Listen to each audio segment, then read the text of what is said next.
Je savais que je n'aurais jamais dû franchir la grille de cet asile.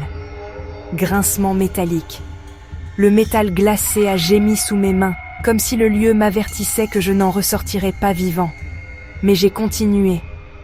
Stupide. Caméra à la main, convaincu que ce n'était qu'un endroit abandonné.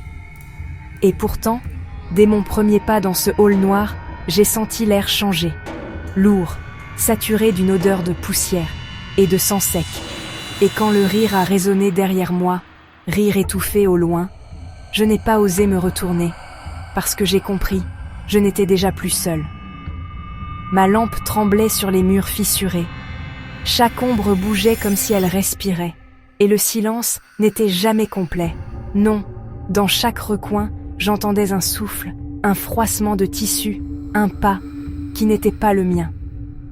Plus j'avançais, plus le bâtiment semblait se refermer. Les couloirs s'allongeaient comme des boyaux vivants. Les portes grinçaient sans qu'aucun vent ne les pousse. Et l'odeur devenait insupportable, métallique, poisseuse, comme si les murs eux-mêmes saignaient. Et puis je l'ai vue. Une inscription effacée, sur une porte moisie, salle de spectacle. Mon cœur battait à m'exploser. Je savais déjà que tout commençait là. J'ai poussé la porte, derrière une scène, rideaux déchirés, poussière, et au centre, une chaise. Sur la chaise, un costume de clown froissé, taché, et un masque posé sur la coudoir. Un sourire rouge immense, figé, et pourtant, en le fixant, j'aurais juré qu'il bougeait. Sifflement bas, inquiétant. Alors le rire est revenu, plus clair, plus proche. Rire grinçant dans les haut-parleurs. « Mes invités !» a dit une voix rauque. « Enfin, tu es là ! Le rideau se lève !» Je me suis retournée, et il était là. Claquement de pas lents, métal traîné. Une silhouette immense. Un corps maigre dans un costume trop grand, taché. Et son visage, peint de blanc, les traits dégoulinants, les yeux noirs cerclés comme des trous, et cette bouche rouge, béante, trop large, remplie de dents. Il souriait, il avançait, lentement, entraînant une chaîne derrière lui. Chaque cliquetis résonnait comme un compte à rebours.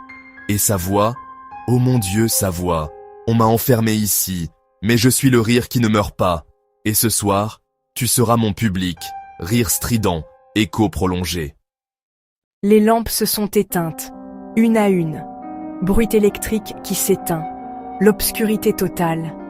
Et c'est pas dans le noir.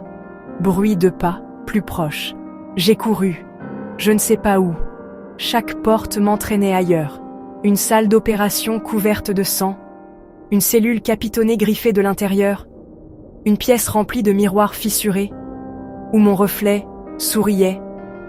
Alors que moi, je pleurais. Éclat bref de rire derrière le spectateur. Il était partout. Derrière moi, devant moi, son ombre, son souffle glacé dans ma nuque, sa main effleurant mon épaule, et les murs bougeaient. Je le jure, l'asile tout entier me piégeait, comme si le bâtiment était vivant, comme si chaque porte se refermait pour me livrer à lui. J'ai crié, j'ai supplié, mais mes cris me revenaient déformés, transformés en rires. Multiples rires qui se chevauchent. Je suis tombée. Ma lampe a explosé. Ma caméra a roulé au sol, toujours allumée. Et dans l'objectif, il s'est penché. Son visage a rempli mon champ de vision. Ses yeux noirs, infinis. Son sourire immense. Ses dents tachées. Et il a murmuré, voix très proche du micro, « Tu ne t'enfuiras pas.